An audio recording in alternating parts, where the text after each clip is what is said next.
Good afternoon, everybody, and welcome to this final webinar in the college's 180th anniversary series. Thank you for joining us. We have over 600 people signed up to attend today, but not quite all of them here yet.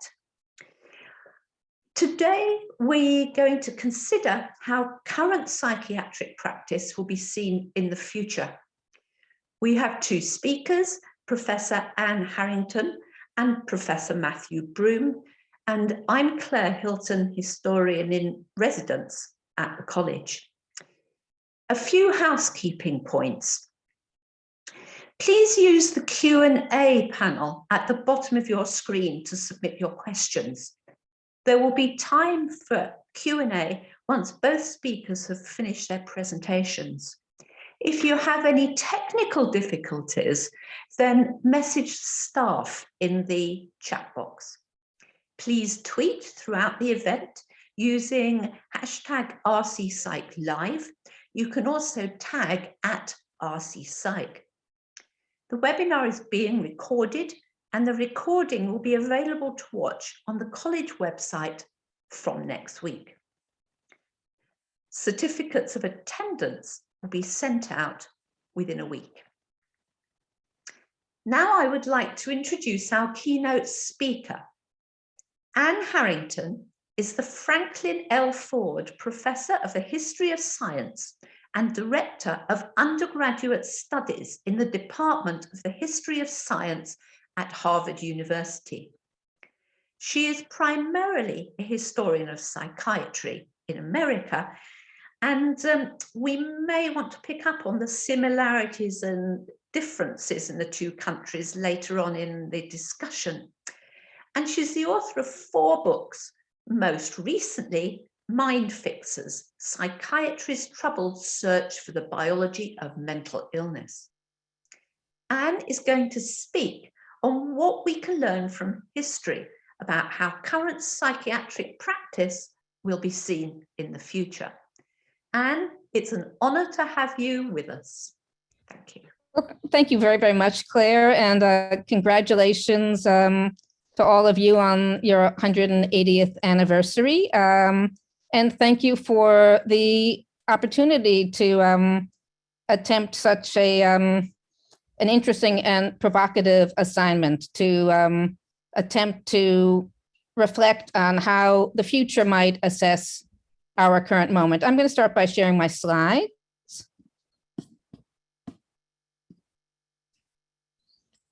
And, try to clarify the, the charge just a little bit more precisely, because I've interpreted this as a charge to suggest how people like me, historians, might in the future, in 10 years, in 20 years, and 50 years, how they might come to tell the story of our moment. And I want to say that I think the interest of an exercise like this goes beyond simply trying to decide whether or not, this moment will be judged kindly, if it will be seen as having made the right choices or invested in the right priorities, moved the field forward in the right ways. I think there's more at stake here, at least potentially, because I think an exercise like this also has the potential to help us now, while the stories are still unfinished, begin to realize that we have agency over these unfinished stories. We're still writing them. And that therefore empowers us potentially to history in that sense, in some sense, empowers us to imagine alternative futures, to imagine alternative ways to engage in our present moment that we might not otherwise be clear to us.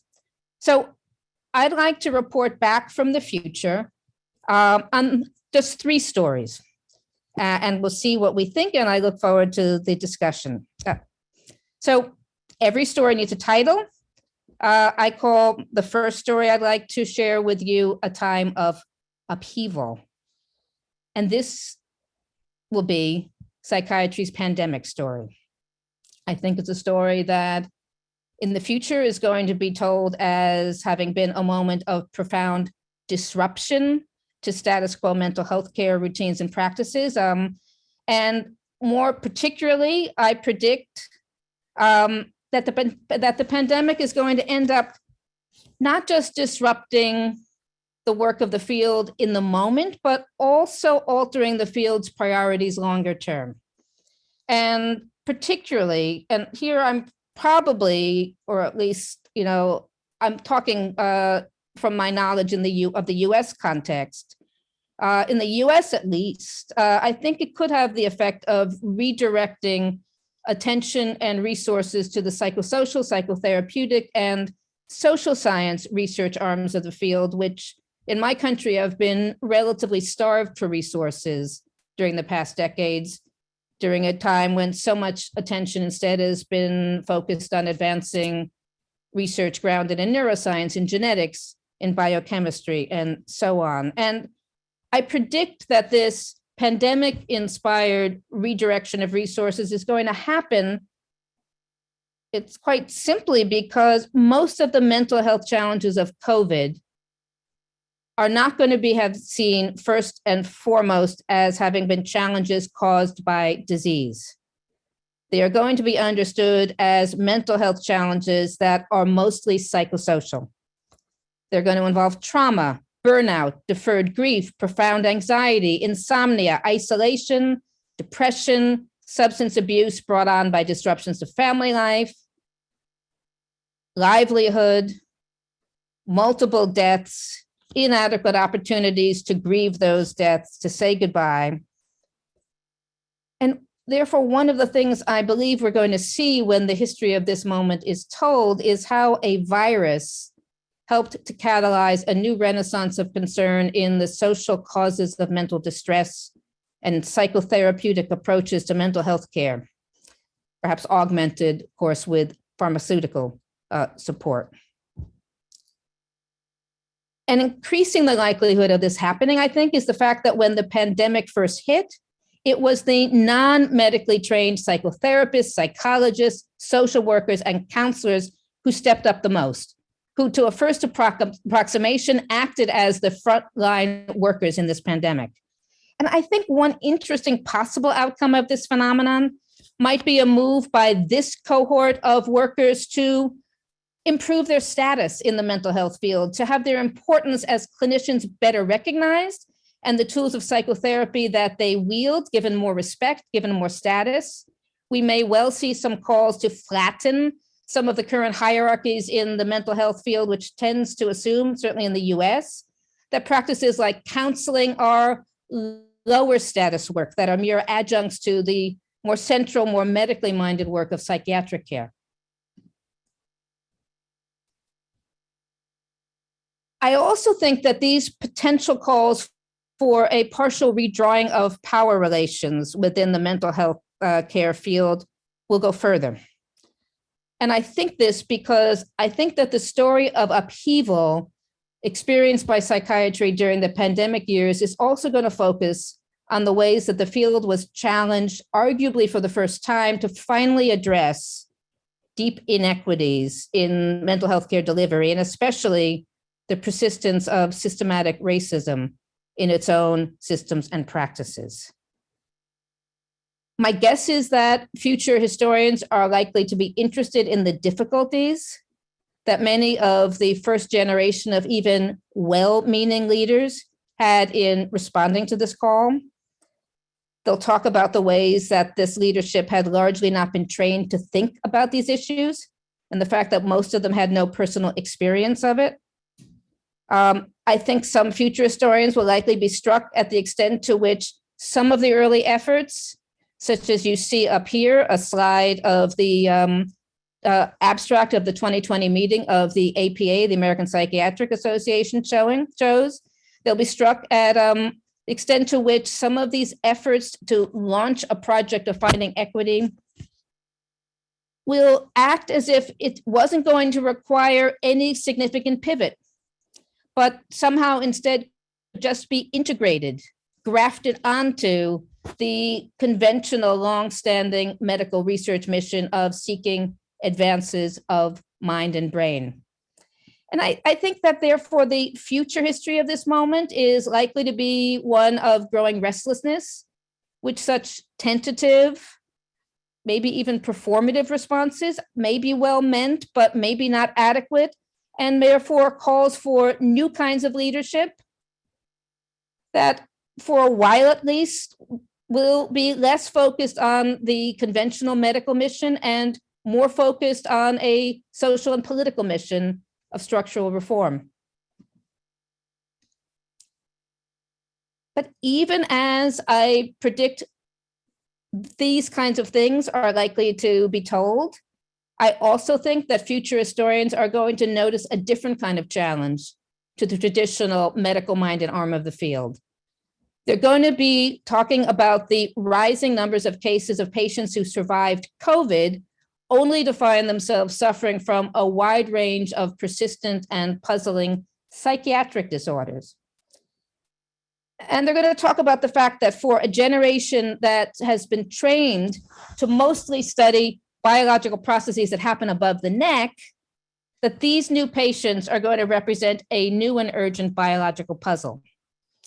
I think it's likely that future historians will be documenting calls from our moment for new interdisciplinary teams of psychiatrists and immunologists, animated by a desperate search for new treatments. And by the time the dust settles, I think it's likely that historians are going to talk about the emergence of a new kind of common sense understanding within the field that all future psychiatrists, of course, need thorough training in what will be called something like psychiatric immunology. So what else? So here's a second story that I think will be told, a story focused more on psychiatry's basic research projects. And this is a story that I call recalibration. So to understand this story, we need to go back a bit further in time. Those of you in the audience of a certain age will likely remember how in 1980, the American Psychiatric Association published a new edition of its Diagnostic and Statistical Manual, the third edition, which was widely hailed as a book that would finally bring reliability to diagnostic practice. Previous studies from the 40s, from the 60s, over and over again had shown that psychiatric diagnostic practices were appallingly unreliable. But now, by turning diagnostic practices into a system focused on checklists of symptoms, the claim was that this new book, this new approach embedded in this book, embodied in this book, would greatly improve clinicians' ability to all speak the same language. But of course, that's not all. By expunging virtually all the psychoanalytic theory and concepts from the universe of psychiatric illness, this new book was also widely seen as setting the field up for a new era of biological practice and research, a key moment in the return of psychiatry to its medical roots. And here you see Nancy Andreasen sort of proclaiming this, psychiatry, the prodigal son, returning home to its place finally as a specialty within the field of medicine. And here you see her book, which made the point even, more decisively. It's a revolution in thinking and approach, a biological revolution. A lot of hype, a lot of hope associated with these 1980s developments. But one thing that's very important to remember is that revolution in the 1980s was declared in the absence of any decisive scientific breakthroughs in the biology. This was a revolution in attitude, not deed. All the accomplishments the first revolutionaries declared were still to come. Biological research, there was reason to be optimistic, they felt, because biological research would now finally get the money it had been starved of for so many decades. Insights, therefore, and new treatments, therefore, we're going to follow in short order. New brain imaging technologies like PET and fMRI were going to be a game changer. In due course, they were going to allow psychiatrists to look at the brains of their patients in the same ways that a cardiologist looks at the heart of a patient using an angiogram. They'd be able to see directly what's wrong. And you see here Herbert Pardes quite early on talking about what a tremendous vista was opening up with brain imaging.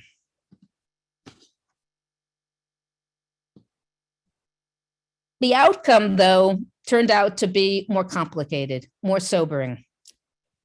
Yes, some very creative research was carried out. Some very interesting research was carried out. A lot of beautiful images were created. But it turned out that the data proved to be hard to interpret, hard to replicate. And most important of all, none of it turned out, at least in the time frame leading up to our moment, to have any practical on-the-ground implications. So Tom Insel, in 2010, who was at that point in time director of the National Institutes of Mental Health, soberly concludes it didn't make a difference. You can read the full quote here.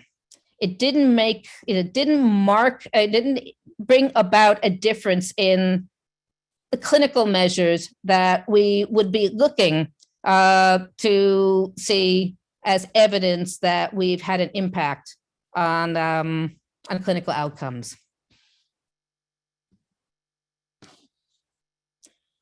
What about genetic research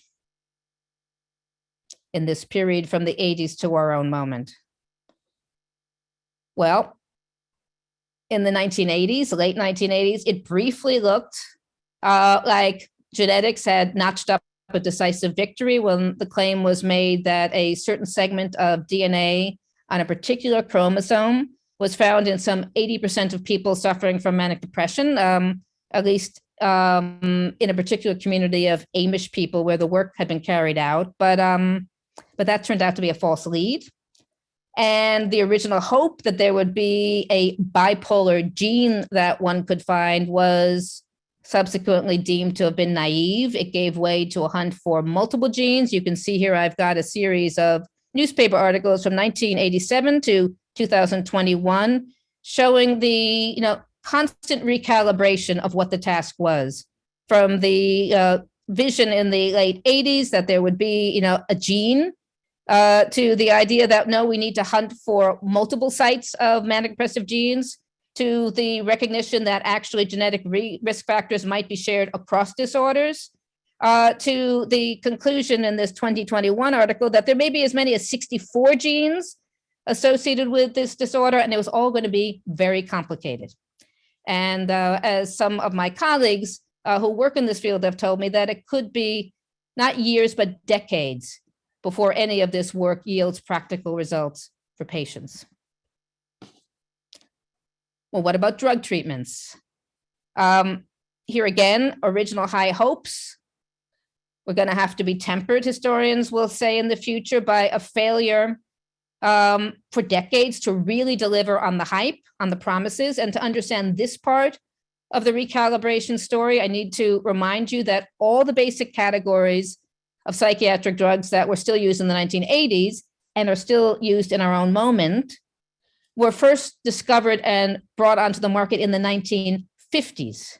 You can see here the approval dates for the American markets. You would have similar timeline for England. I also need to remind you that the basic understandings of how these drugs might work and what they might teach us about the biology of mental illness also went back to the late 50s and 60s. This was the time when animal studies first showed that different drugs could act to raise or lower levels of variously then newly discovered neurochemicals in the brain, with names like dopamine, norepinephrine, serotonin. And since the 1950s, drug development had remained largely focused on that little cluster of neurotransmitters and had been animated by the view that the goal of psychopharmaceutical treatment was to augment or inhibit the functioning of these neurotransmitters. And this is the project that the public learned to think of as a project to correct chemical imbalances. Now, it's true that some of the resulting drugs, like the SSRI antidepressants that came on the market in the early 1990s, were an improvement on older tricyclic antidepressants, especially in the extent to which they had a considerably better side effect profile. But they were not fundamentally new. They were not fundamentally new in their design. They didn't work better than the older drugs, and they didn't work for everyone. And this is why, in spite of what the public was widely led to believe, the 1990s and early 2000s were, and you see this being admitted in this article from Nature Review from 2007, that this period was actually a barren time for the discovery of novel drugs for psychiatric disorders. And the upshot, skipping over a lot of details, is that eventually, by the second decade of the 21st century, the big pharmaceutical companies began to give up. They began to abandon the field. The patents on their previously lucrative drugs had run out. The clinical trials for the new Me Too alternatives just cost huge money just to join a crowded market. The placebo effect was turning out to be a big problem for them. They just couldn't figure out any new ways to make big money anymore. The old drugs were still there. They continued to be prescribed, but there was a widespread consensus that the field was in desperate need of a new direction. And then one last thing happened that I predict will crystallize the conviction of future historians that this moment that we're in right now will be a time of reconsideration of recollaboration. In 2013, Psychiatry's diagnostic manual, the so-called DSM, came under public attack, but now not just by disgruntled outsiders, something that's been happening for a while, but by informed insiders deeply committed to the basic research mission of the field. Most notoriously and famously, at least in the US, in 2013, NIMH Director Tom Insel declared that the DSM had not only failed to deliver on its promises to drive biological research, it had actually impeded such research. Biology never read that book, he says. And it was an amazing slapdown because, after all, this was the book that was supposed to act as the foundation for psychiatry's biological mission. And I think that many future historians writing the ending of this story are likely to share the conclusion of this journalist you see here, Benedict Carey, who published this last April, and who reported for decades on the basic science enterprise within the mental health field, that where once people had spoken of revolution, hoped for imminent breakthroughs, they'd now concluded that they were playing a long game. And I think that on the one side, this recalibration of the timeline for breakthroughs is likely to be seen by future historians as marking a certain maturing of the field of psychiatry. But on the other side, I think it's likely also to be pointed out that this kind of recalibration left unanswered the question of, well, what about people's needs now? What about the urgent mental health needs that people have now?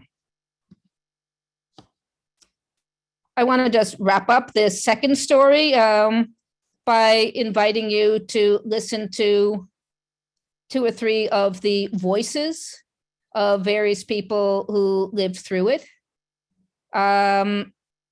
This is Steve Hyman, who's also a former NIMH director and is currently director of the Stanley Center at MIT and Harvard, reflecting back on the DSM and its trajectory and where the consensus, in his view, has landed. I'll let you just read that yourself.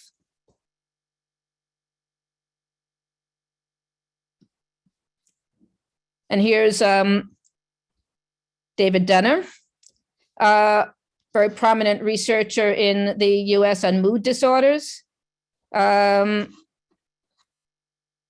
responding in an interview that he gave in 2001 about how he also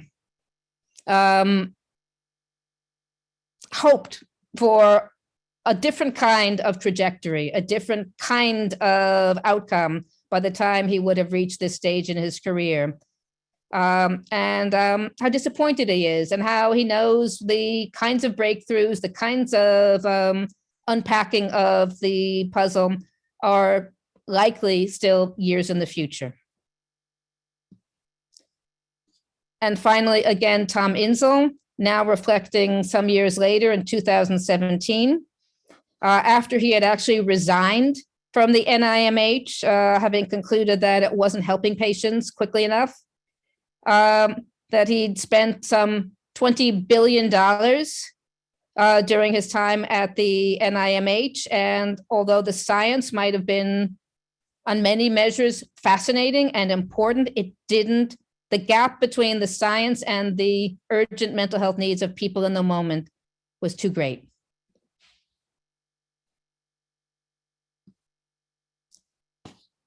And this sets me up for the last story I will briefly tell before I stop and let my colleague Matthew comment on all of this. A story that I think historians of the future will be telling that introduces a possibly more positive, optimistic note, but a story that I want to temper by titling A Story of Hope and Hype. And this is probably the most unexpected story from your perspective that I predict is going to be told about our time. It's also the story whose trajectory at the moment is hardest to predict, but it will concern the stunningly rapid growth of mainstream clinical interest in the therapeutic potential of certain psychedelic substances. Substances that have been long vilified as dangerous street drugs, illegal, drugs like LSD, psilocybin, MDMA. But it will be of interest to historians because it's a story that for the first time in decades is again animated by a kind of mix of hope and breakthrough and revolution talk that we haven't heard in decades.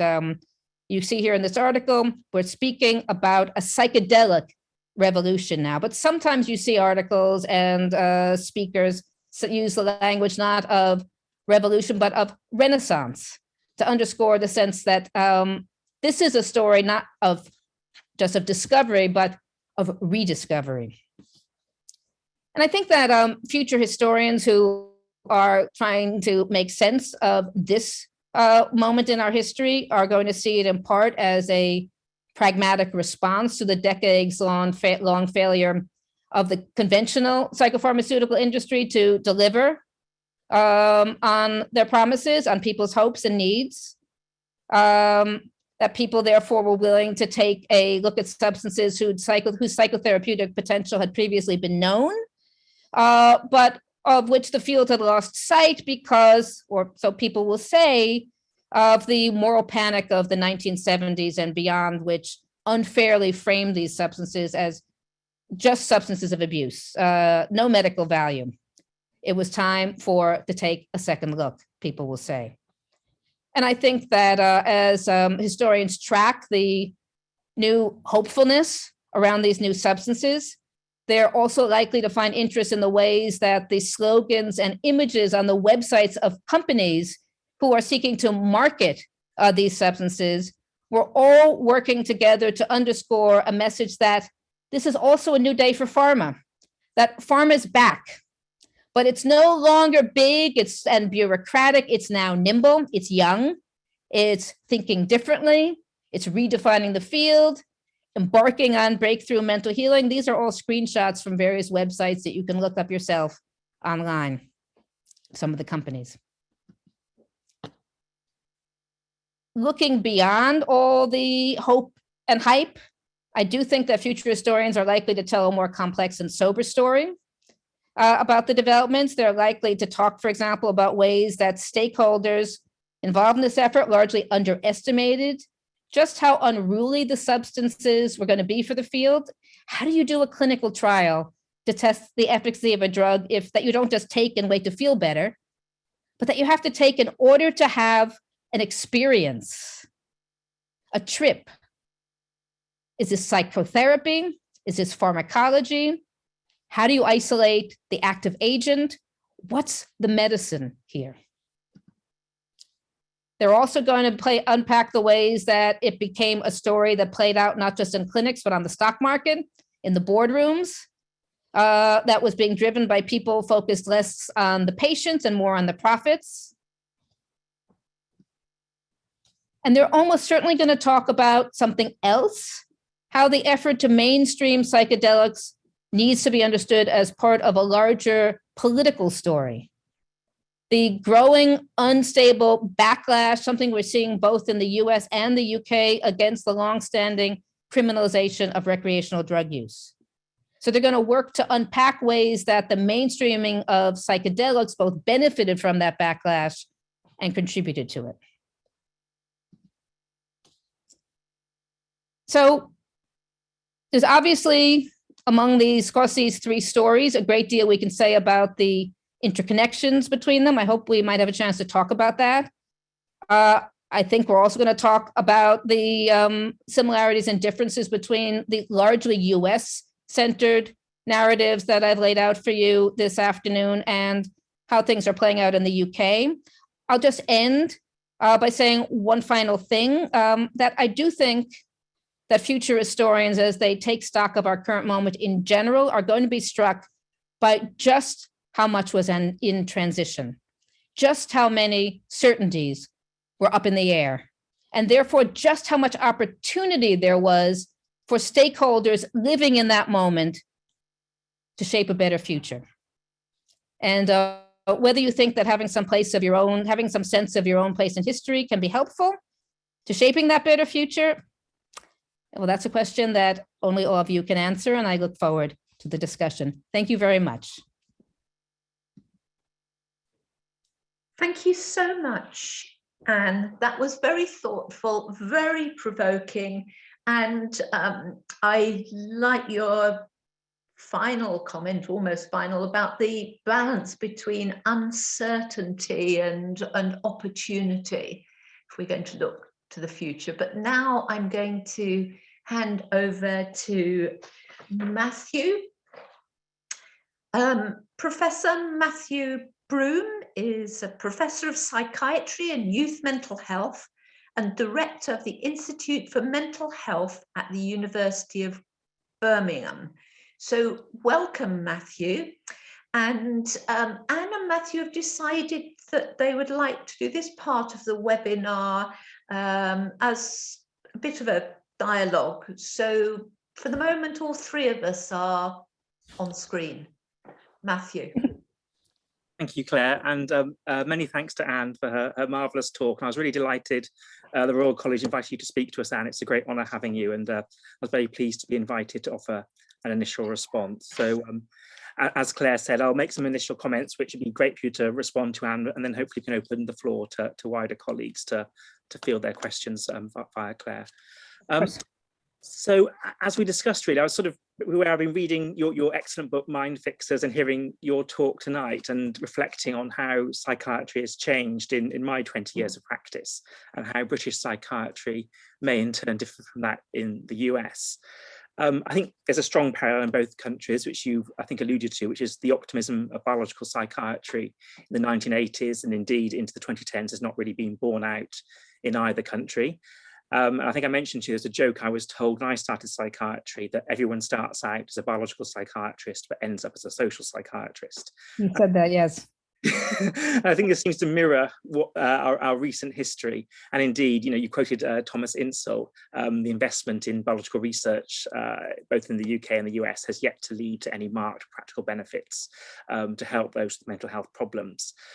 However, I guess when I quite often get challenged by medical students, for example, about the scientific nature of psychiatry, I do often point out that because psychiatry tries to tackle quite complex scientific problems, we have genuinely spurred on advances, as you point to, some very good science in neuroscience and genetics and biochemistry. But where we may not have been realistic is where those gains are yet to be cashed out for patient benefit. They may be very distal in terms of decades away still.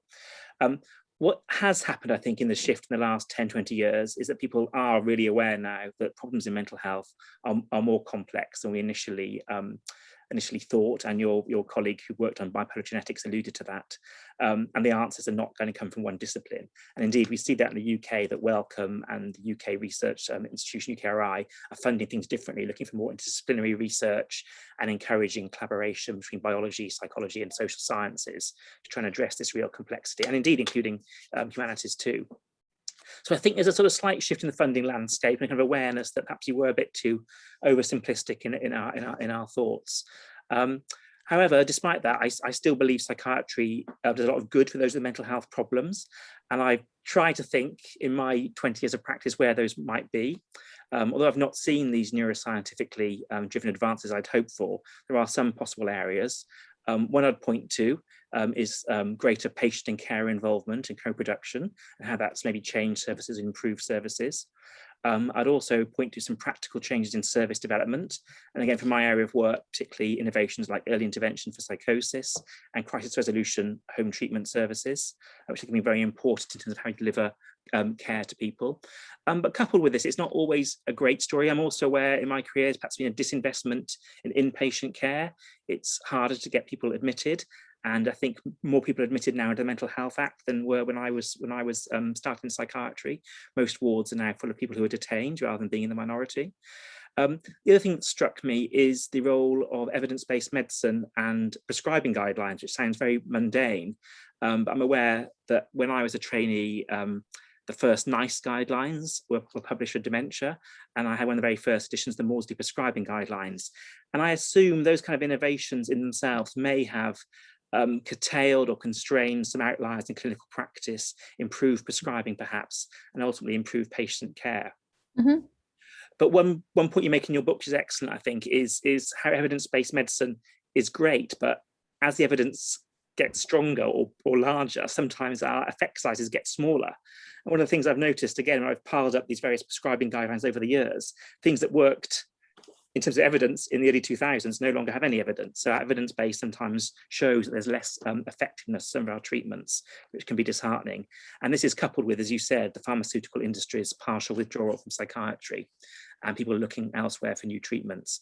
And this may link to both repurposing of older treatments, and as you described, this current excitement in psychedelic research that's taking place in the UK and US. The last positive point I'll mention, which again is something I think we can be proud of, is the growth in evidence-based psychological treatments, and particularly how those have been implemented and upscaled in their delivery. And perhaps it's worth noting the contribution of the recently passed Tim Beck and his amazing work in developing CBT in the area. So those are my sort of positive points. I just wanted to turn briefly to the discussion about the pandemic we had in your talk and in our preparation for this session. I agree that it's likely to have a massive impact on mental health care in society for decades. Where you and I discussed, Anne, was I thought there might be a slightly different view on how it impacts psychiatrist self-conception and our way of working. As mentioned in my joke about social psychiatry earlier, the feeling I have is that British psychiatry maybe hasn't swung as markedly from psychoanalysis and biological psychopharmacology and back again, perhaps as our US colleagues, but throughout there's been this kind of thread of social psychiatry that has been persistent. So we tend to often think about inequalities, deprivation, poverty, homelessness, and social stressors in mental illness. And I think that's a big chunk of what psychiatry is about. And further, we're fortunate that our practice is not controlled by insurance and private healthcare. So I can spend half an hour with somebody just talking, offering support, thinking about very mundane things such as dealing with their landlords, getting them booked on a course, trying to sort out their benefits, what we call sort of case management, which can be really, really useful. So I don't need to have to prescribe, as it were, to justify my existence. And I'm also able to draw on the experience and skills of my colleagues from other disciplinary groups, whether they're psychologists, occupational therapists, or nurses. So I guess psychiatry for me feels more like coordinating a team and a package of care rather than me as a kind of individual with a prescribing pattern of DSM. So that kind of model of US psychiatry seems quite different to the way we tend to practice, or at least I practice in the UK. Where the pandemic will have had an impact, I think, is in drawing out these inequalities more starkly. It's shown us we can deliver some of our work remotely, and it's likely, sadly, to lead to an increased rates of disorder in the future. And some of this is through the mechanisms you mentioned, things like trauma, anxiety, loneliness, insomnia, economic hardship, but also through the virus itself.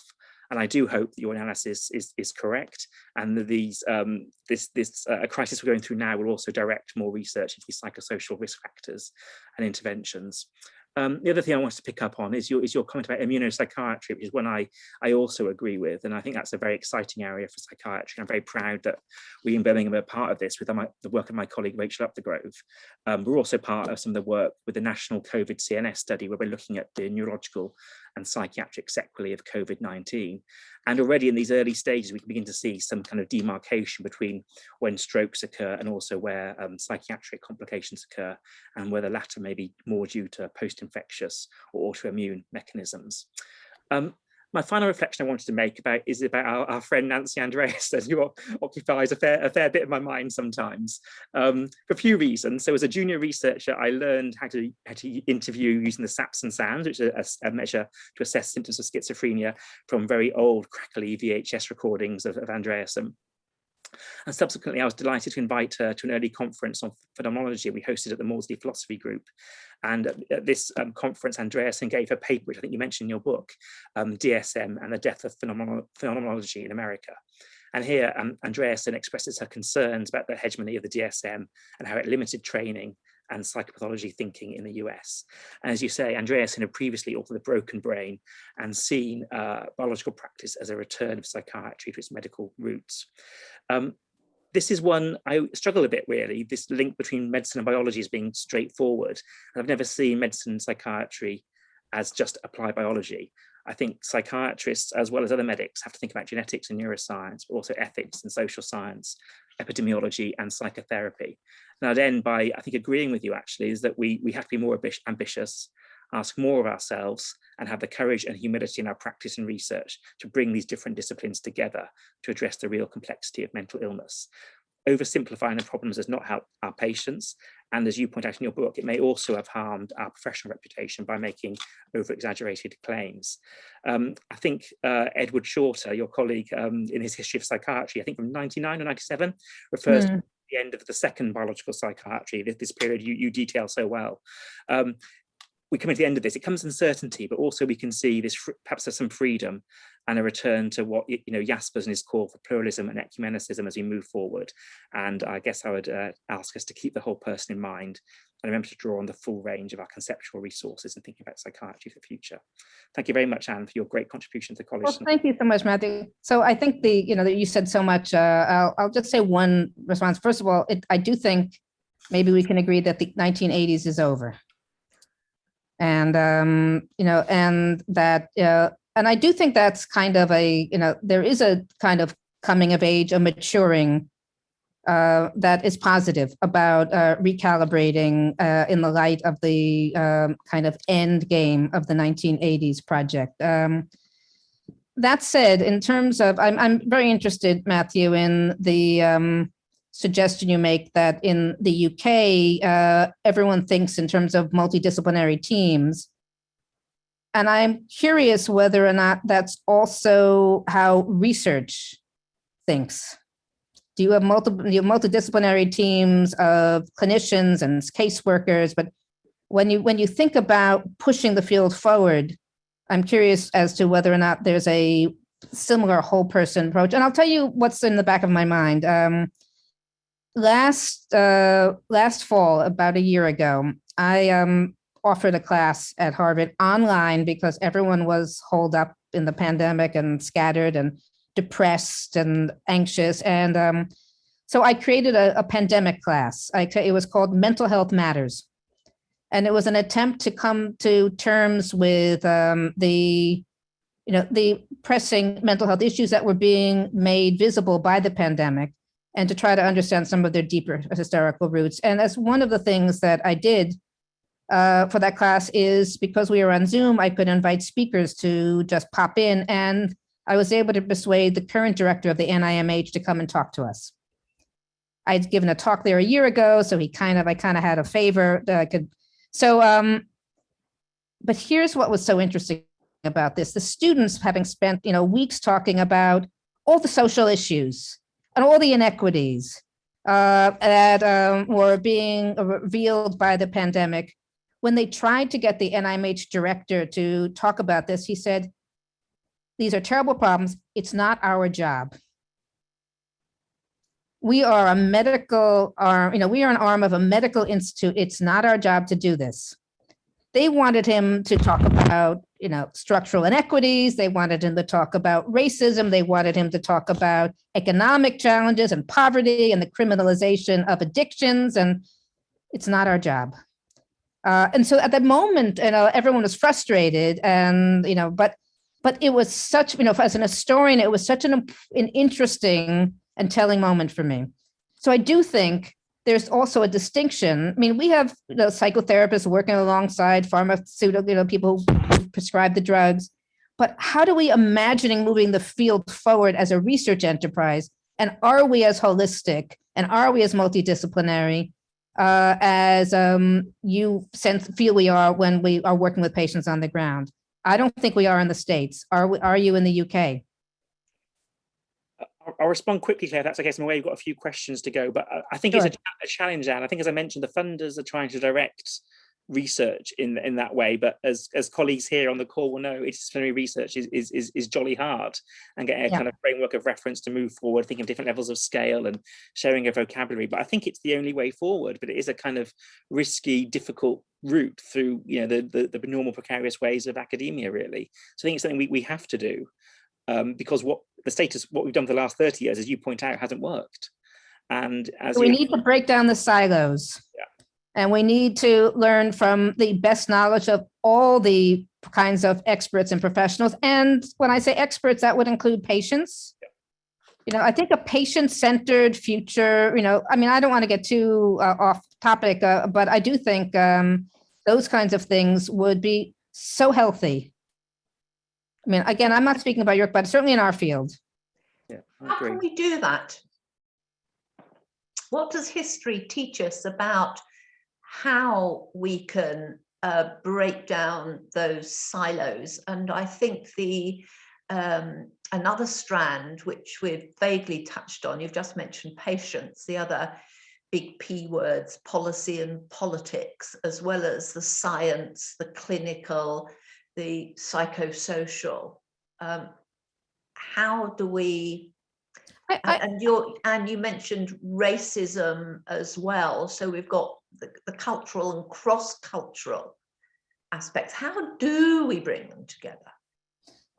You asked how can history help? I do think that because this is so hard, and because training tends to be you buy into a certain union, or you get you're in this club or some other club, and you develop your own language. I think crisis moments tend to break those open. I think the Second World War was a time when that led to a lot of reshuffling of the priorities and the ways of doing business. I'm not saying that the pandemic is necessarily going to have the same kind of ripple effects that World War II had, but there is a way I feel when I think about the history of American psychiatry and in some sense global psychiatry, that there was kind of a period before World War II and then there was an after World War II, that broke things open. The problem, maybe a more useful response is, I don't know if this is going to sound too much like Hallmark cards, but humility, a willingness to learn, to believe that you can learn from someone who was not trained medically, that there isn't that it isn't necessarily that the mental health fields live in a world where the doctors are on top and everybody else kind of sits in some subsidiary position in relation to them. But I do believe that flattening hierarchies, that a willingness to flatten hierarchies would be very powerful. Maybe there could be joint conferences between the Society of the Nurses and the Society of the Psychiatrists, where we actually go to one another's meetings. And so on and so on. That would require a conviction on the top part of leadership that this would be worthwhile. Matthew, would you like to comment on that from current perspective as a clinician, researcher? No, I think a lot of what Anne says, I mean, I think there was a crisis before the pandemic, in the sense I think people were aware that the steam was running out, as I think Anne points in. So people were aware. Certainly, conversations I've had with funders that saying this hasn't quite worked. You need to think about what we've been doing with neuroscience funding, where it's going. I think the point about co-production involvement is really important. That's something we try and do as much as we can. It's not easy, and it requires a lot of skill and sensitivity and training and work, because you have to give away power. And as Anne said, leveling hierarchies and giving up decision making is what's really important. So it's risky, but it needs to be done. And giving up resources too. Psychologists in the US have been asking for prescribing rights for decades. And the psychiatrists in the US say that, well, no, you're not properly trained, but there is a reasonably, I think, persuasive school of thought that this is also about not wanting to share the pie. Maybe we could get a few of people who have been, I've just been looking at the Q&A, and there's some very interesting and important comments coming in. Should we start with the two which have each got a couple of endorsements next to them? Oh yeah, little hands. Sorry, go on. There's George Icos's question. Could Professor Harrington say a little bit about the current moment and the relation of psychiatry, not just with social factors in general, but political economy more specifically? If by political, I need to have what he means by what political economy means. Is that, are we referring not to economics, but to the structures of government? If you could just clarify define that. Would he like to jump? Could we unmute him and ask? He could ask his question. Is that possible? Tech people? I don't think it is. We're not able to do that, I'm afraid, for this one. We're not able. I think. I mean, I obviously it's an important question. I think a timely, a kind of U.S. I'm not so sure what he means by political economy.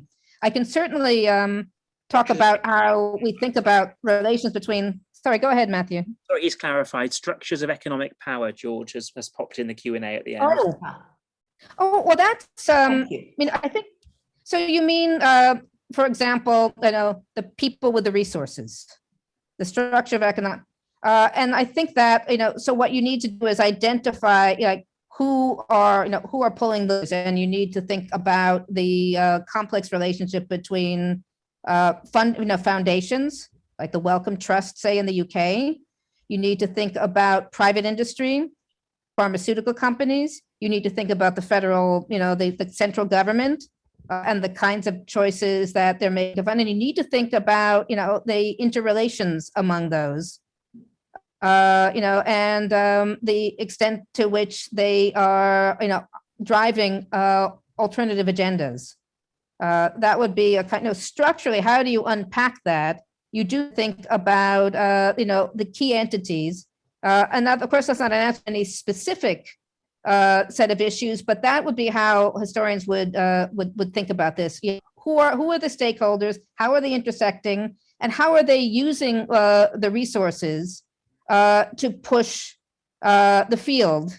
And when I say push the field, I don't mean you feed certain sectors of the field and relatively starve other sectors of the field. People, there's a consensus then that this is the hot area to go into because there's lots of grant money available, say, and it attracts then new generations, and that's how the field gets directed in certain ways. I hope that took some, addressed it in some level or other. Anything else you'd like me to do, Claire? Well, first, Matthew, have you got any comments to add to that? I mean, I'm not sure this is where George was thinking. I mean, one thing I hear back from service users or those with lived experience, sometimes they get a little bit cross about everything's cashed out in health economics and the idea that recovery, I mean, Anne talked about the measures of recovery we look at, and sometimes it's about, what's saved on benefits, what's saved on health costs. And I think they quite rightly push back on the value of a kind of flourishing life and think this kind of, capitalist way of conceiving of things can be quite deleterious. So I think, I'm not sure if that's something George was alluding to, but sometimes we have to vouch for psychiatry as good in terms of economics sometimes. And some of the patient representation groups, I think some of the psychiatrists find that unfortunate. I'm looking at the, go on, Claire, sorry. The question that's currently at the top of the list, perhaps we could try and answer that very quickly before we conclude. I wonder why biological psychiatry has been usually depicted as an oppositional movement to psychoanalysis, psychotherapy, and social psychiatry. Matthew, you might, Anne? Oh, sorry. Well, I thought let Matthew answer this first. All right. Okay, well, Anne might be more the expert. Yeah, I don't know, because I guess Freud, Freud's scientific project is quite trendy again. So Freud wanted a biological neurological account to begin with. I guess it might be about their ways of interpreting and explaining things didn't refer to biological structures or biological mechanisms, and they have a comment on that. But I guess the way I would see it is a bit like the critique that came in the first biological psychiatry of Jaspers and colleagues of brain mythology. So rather than using mythological structures about the brain, the psychoanalysts might use mythological structures about the psyche, and I guess that's where the biologists got cross with it. And also, I guess, the practical concerns about overreach into society that Anne outlines in her book, and perhaps the lack of a treatment efficacy. So they're seen as somehow one being woolly and vague, and one being more precise and scientific. But I think, as Anne's talk laid out, that was maybe more hype than reality. Yeah, may I jump in? Yes, certainly. So one thing that would be, it's helpful to remember when you think about this question is that in the 1950s and 60s, there were drugs and there were Freudians.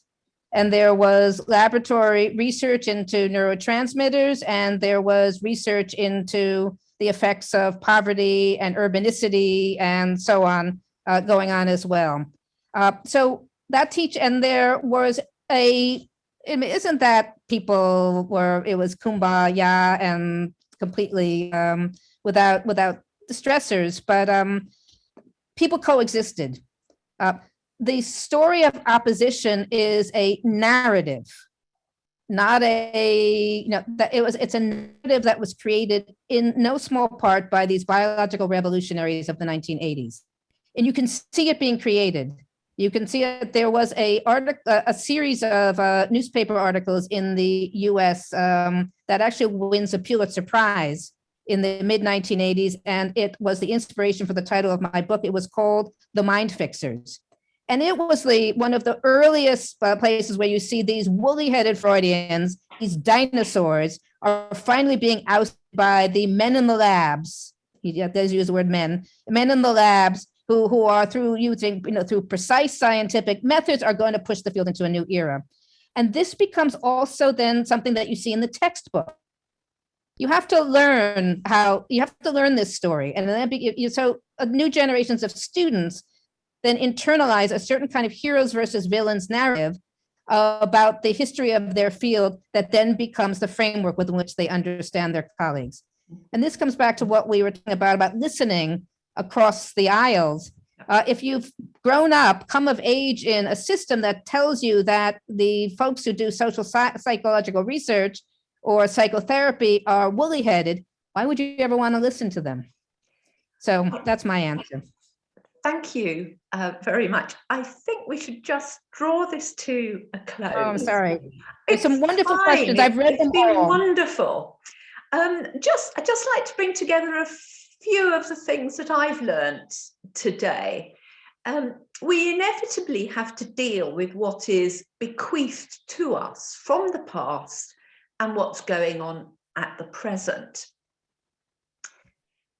Anne's word recalibrate is, I think, very apt to take stock, but not in silos. We've got to do it more together across social, cultural, economic, political, patient, and other agendas together.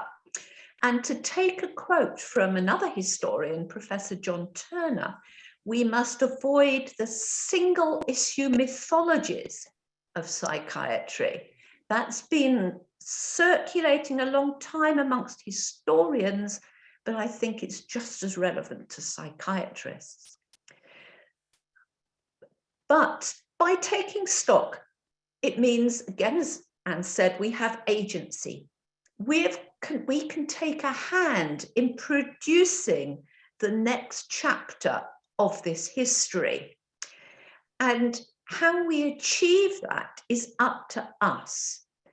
And how we respond to the challenges in their broadest context will influence, I think, how historians in the future see us today. And finally, I'd just like to thank you all for joining us and thank the behind the scenes team at the college for their wonderful help and their very reassuring way they go about everything. And Jessica Letters, who we haven't heard much about, but she's put together the entire sequence of these 180th anniversary webinars. And particularly, of course, I'd like to thank both Anne and Matthew for their very thought-provoking contributions today. Thank you. Thank you so much. Thank you for the opportunity. I very much appreciate it. And thank you for all your questions. I read them all. As you did to me. Great having you. Thank you. Thank you.